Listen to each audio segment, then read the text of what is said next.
Salam dan bahagia. Kami dari kelompok 3 akan mempresentasikan hasil diskusi kelompok kami dengan topik utang jangka panjang yaitu obligasi. Sebelumnya saya akan memperkenalkan anggota kelompok kami. Yang pertama Ernita Rahmawati dengan NIM 202001711.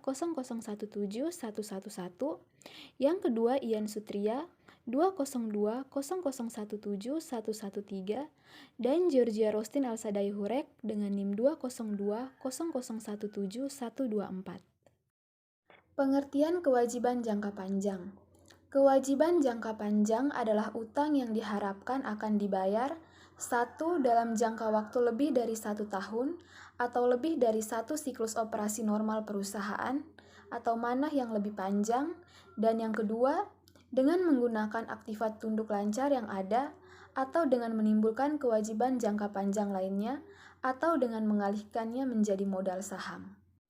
Adapun jenis-jenis kewajiban jangka panjang. Yang pertama, utang hipotek atau mortgage payable. Yang kedua, utang wesel jangka panjang atau long term notes payable. Yang ketiga, utang sewa guna usaha atau lease obligation. Dan yang keempat, utang obligasi atau bond payable. Hutang obligasi adalah hutang yang diperoleh melalui penjualan surat-surat obligasi atau bukti tertulis dalam bentuk obligasi. Jenis-jenis obligasi.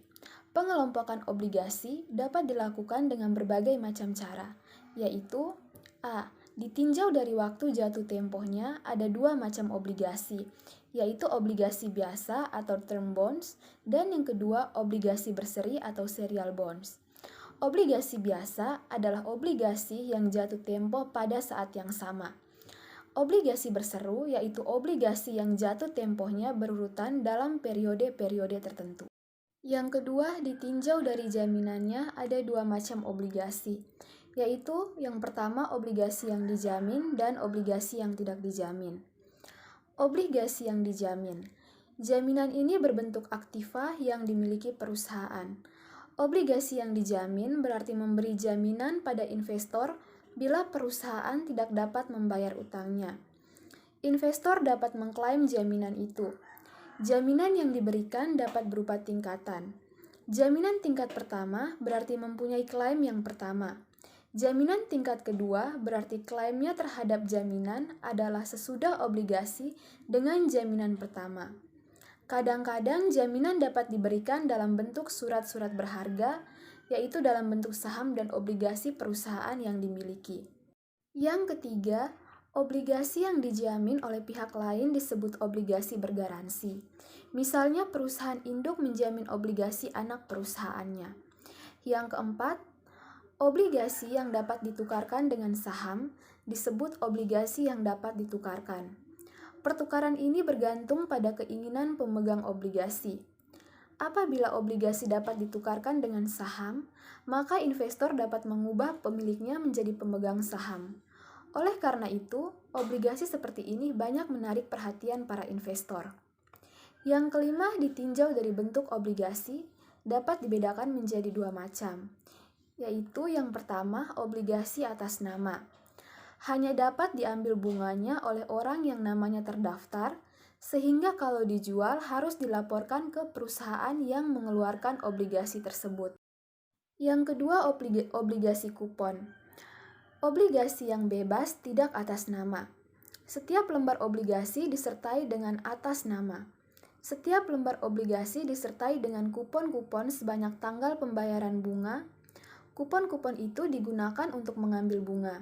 Karena tidak atas nama, maka penjualan obligasi ini tidak perlu diberitahukan kepada perusahaan yang mengeluarkan. Berikutnya menentukan harga obligasi. Harga jual atau beli obligasi tidak selalu sebesar nilai nominalnya. Besarnya harga ditentukan oleh tingkat bunga obligasi.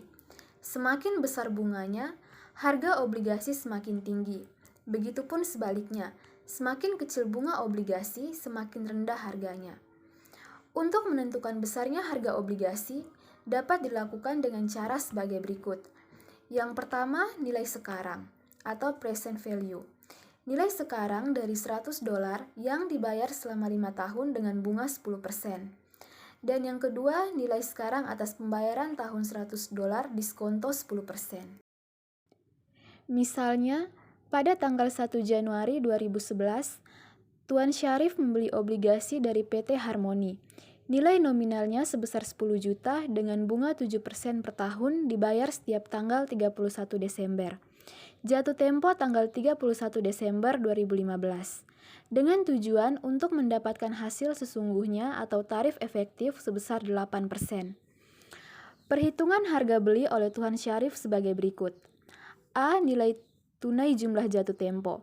10 juta dikali A7P sama dengan 10 juta dikali A578 sama dengan 10 juta dikali 0,68058 sama dengan 6.805.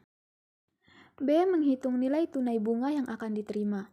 Sama dengan 700.000 dikali A7P sama dengan 700.000 dikali A578 sama dengan 700.000 dikali 3,99271 sama dengan Rp2.794.897.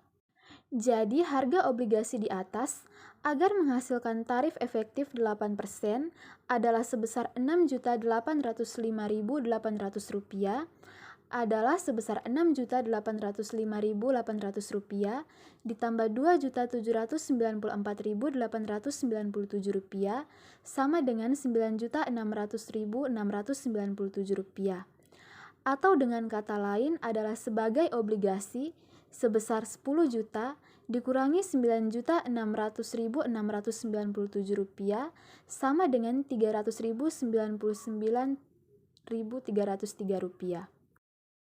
Berikutnya pencatatan pengeluaran obligasi. Pengeluaran obligasi dapat dicatat dengan dua cara. 1. Dicatat hanya obligasi yang terjual. Kedua, dicatat obligasi yang terjual maupun yang belum terjual. Misalnya, pada tanggal 1 Januari 2002, PT Manopos merencanakan mengeluarkan obligasi sebesar 1 juta dengan bunga 10% per tahun. Obligasi akan dijual pada waktu yang berbeda tergantung kepada kebutuhan uang.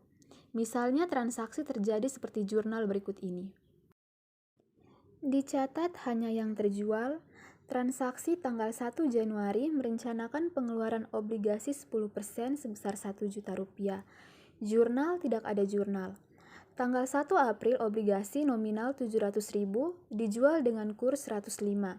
Jurnal kas pada debit 735.000, utang obligasi pada kredit sebesar 700.000 dan agio obligasi pada kredit sebesar 35.000. Tanggal 18 obligasi nominal 100.000 dijual dengan kurs 99%. Jurnal kas pada debit 99.000, disagio pada debit sebesar 1.000, utang obligasi pada kredit sebesar 100.000. Berikutnya dicatat hanya yang terjual maupun yang belum terjual. Transaksi pada tanggal 1 Januari merencanakan pengeluaran obligasi 10% sebesar 1 juta. Jurnal obligasi yang belum terjual sebesar 1 juta, otorisasi utang obligasi sebesar 1 juta. Transaksi pada tanggal 1 April obligasi nominal 700.000 dijual dengan kurs 105. Dengan jurnal kas pada debit sebesar 735.000, utang obligasi pada kredit sebesar 700.000 dan agio obligasi pada kredit sebesar 35.000. Transaksi tanggal 18 obligasi nominal sebesar 100.000 dijual dengan kurs kas 99.000 pada debit, disagio obligasi pada debit sebesar 1.000 dan utang obligasi pada kredit sebesar 100.000. Kadang-kadang penjualan obligasi dapat dilakukan dengan cara pesanan. Dengan cara ini, pembeli membayar uang muka dan akan melunasi pada tanggal tertentu. Dalam penjualan obligasi melalui pesanan, surat obligasi akan diserahkan setelah pembeli melunasinya. Sedangkan yang belum dilunasi akan dicatat ke dalam rekening piutang obligasi dan yang sudah dilunasi akan dicatat ke dalam rekening utang obligasi. Pencatatan agio atau disagio dilakukan pada waktu pesanan diterima. Berikutnya pencatatan penanaman modal dalam obligasi. Obligasi yang dibeli untuk tujuan penanaman modal jangka panjang dicatat dengan jumlah harga perolehannya, yaitu harga beli ditambah semua biaya pembelian seperti komisi, materai, provisi, dan lain-lain. Apabila harga beli berbeda dengan nilai nominal obligasi, selisihnya disebut agio atau disagio obligasi. Agio obligasi adalah selisih harga beli obligasi di atas nilai nominal, sedangkan disagio obligasi adalah selisih harga beli obligasi di bawah nilai nominal. Obligasi yang dimiliki dengan cara ditukar dengan aktiva, harga perolehannya dihitung sebesar harga pasar aktiva tersebut. Apabila obligasi dibeli di antara tanggal pembayaran bunga, pembeli membayar harga beli ditambah bunga berjalan, bunga terakhir sampai tanggal pembelian obligasi. Pembayaran bunga berjalan ini bukan merupakan harga perolehan obligasi.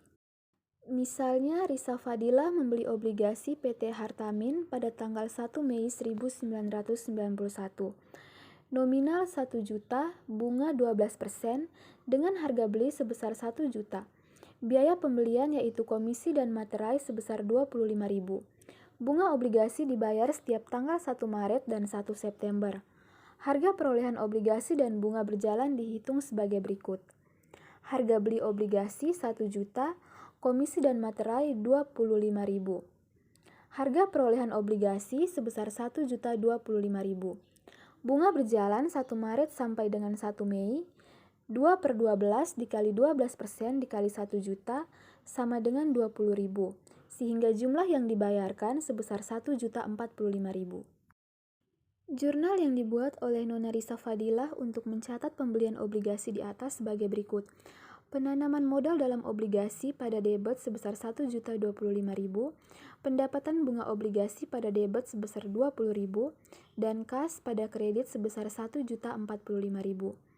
Dalam jurnal tersebut, rekening pendapatan bunga obligasi di debit jumlah 20.000, yaitu bunga berjalan yang dibayarkan kepada penjual obligasi, sehingga pada tanggal 1 September, yaitu tanggal pembayaran bunga, akan dibuat jurnalnya sebagai berikut. Kas pada debit sebesar 60 juta, pendapatan bunga obligasi pada kredit sebesar 60 juta. Apabila bunga berjalan yang dibayarkan kepada penjual obligasi didebitkan ke rekening piutang bunga obligasi, maka pada tanggal 1 September 1991, penerimaan bunga obligasi dicatat dengan jurnal sebagai berikut. Kas pada debit 60 juta, piutang bunga obligasi 20 juta, dan pendapatan bunga obligasi 40 juta. Berikutnya penjualan obligasi sebelum jatuh tempo. Apabila obligasi yang dimiliki dengan tujuan untuk penanaman modal jangka panjang dijual sebelum jatuh temponya, maka perhitungan laba atau rugi penjualan didasarkan pada jumlah uang yang diterima dengan nilai bunga obligasi. Caranya, harga perolehan obligasi ditambah dengan akumulasi disagio sampai tanggal penjualan atau harga perolehan obligasi dikurangi amortisasi agio sampai tanggal penjualan. Sekian dari kelompok kami, apabila ada salah kata dan kekurangannya kami mohon maaf.